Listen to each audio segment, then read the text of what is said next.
Okay guys, so I'm getting a lot of questions from you in general about basically, would it be better to do a blocker plate or would it be better just to do the full EGR? I definitely think that doing the block off plate, if you're on a budget and you don't really have the extra cash to be throwing around right now, the block off plate is going to be your best bet just to stop the exhaust gases from going back through the motor. It's definitely going to be something good to do if you have a budget. But if you have the money laying around, you want to do it correctly the first time, you're going to want to go ahead and get the LB7 style up pipe. That's my opinion. I did it and I could not be happier that I did, because you could be in the same boat as Josh here, cracked up pipe. There you go, now you need a new up pipe. So while you're already messing with it, while you already are in the back of the engine bay where the up pipes are, you're going to be able to just pull this off, put the new one on, and then you're done with it. You don't really have to worry about it blowing up on you or anything like that in the future. But the up pipe is quite an expensive option too. I believe it was like 170 bucks or something like that for mine. It's definitely not cheap, but if you have the money laying around, you're looking to do it correctly the first time. Up pipe, do your intake piece, and this is another, what was this, like a little China pipe? That was like $100. Yeah, and I think you can buy them cheaper now on eBay. This one is actually built pretty well. I mean, not extremely well. It's really thin. Mine was a lot thicker.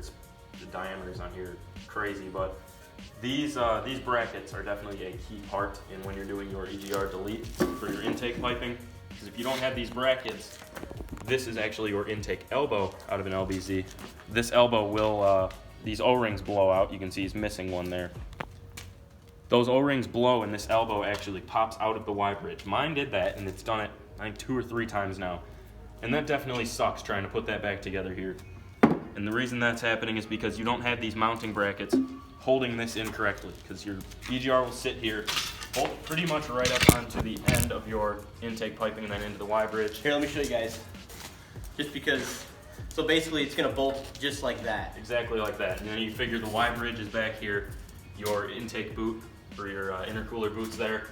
And if you don't have these brackets, there's nothing holding all of this. This is gonna do that, basically. And then it's just, eventually, over time, guys, it's gonna wear out this O-ring, and then, or both O-rings, and then eventually it's just gonna start leaking and just hissing everywhere. And that's how you start losing all your boost.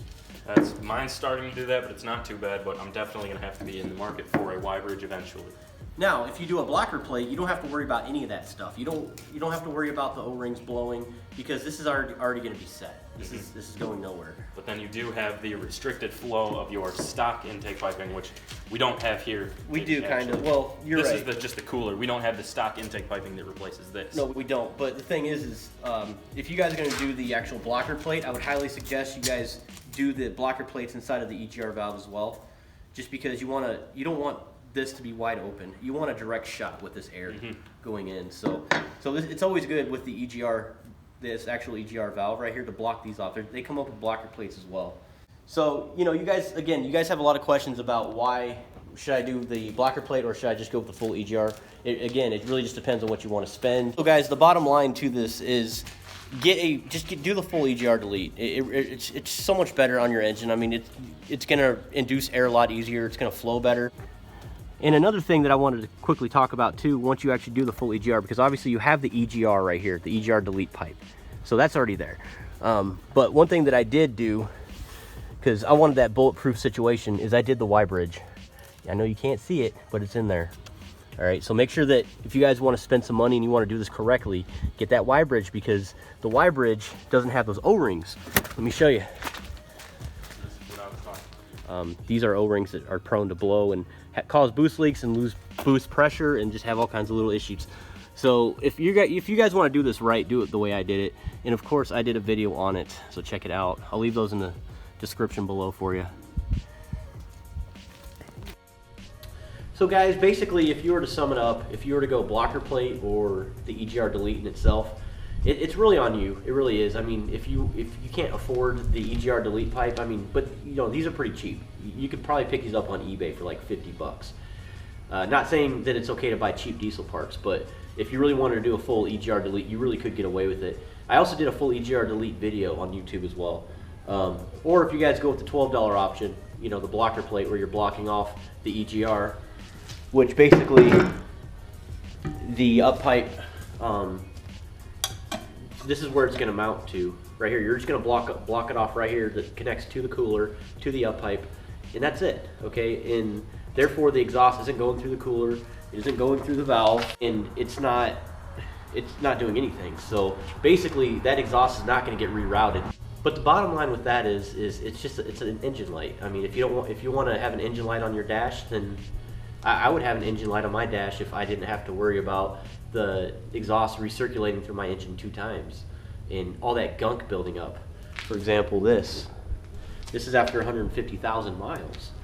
You know, all this soot, all this black stuff just over time just building up in your engine, and it's a horrible option. So my suggestion to you guys, EGR Delete, the full EGR Delete. Just go for it. Just be very careful and mindful that your intake inlet horn could get loose over time and could cause a boost leak. Depending on how deep your pockets go, you could go with my option, which would be the YBridge, the full YBridge setup. YBridge with the EGR Delete pipe, you would have no worries, no issues, no leaks. But then again, that YBridge with the pipe in itself, that ran me about 600 bucks. But overall, guys, I appreciate you guys sticking with us here. Backroaddiesel, he's a partner of mine. He has a YouTube channel as well. I'll leave his channel in the description below, as well as JW and Bertrand, because I know that we all sort of collaborate together on YouTube. So check them all out. We all have classic style Duramaxes, Silverados, and then I know JW's got the Sierra. So check those guys out as well. But I do appreciate your guys' time. If this is your first time stopping into the channel, subscribe. We're going to learn a whole lot about Duramaxes together, and you have a great day.